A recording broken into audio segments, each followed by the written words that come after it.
அனிருத் இந்த படத்திற்கு இசையமைத்து வருகிறார். படத்தின் படப்பிடிப்பு முடிந்து இறுதிக்கட்ட பணிகள் விறுவிறுப்பாக நடைபெற்று வருகின்றன.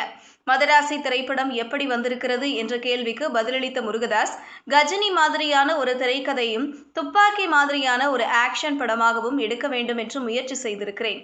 கிட்டத்தட்ட நான் நினைத்ததை எடுத்திருக்கிறேன் என்று தெரிவித்தார். இது ரசிகர்கள் மத்தியில் மதராசி மீதான எதிர்பார்ப்பை மேலும் அதிகரித்துள்ளது.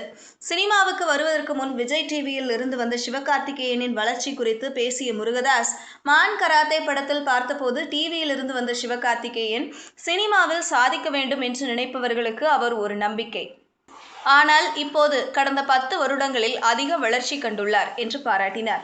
சிவகார்த்திகேயன் இளம் தலைமுறையினருக்கு ஒரு உத்வேகமாக திகழ்கிறார் என்பதை முருகதாஸின் பேச்சு உணர்த்துகிறது.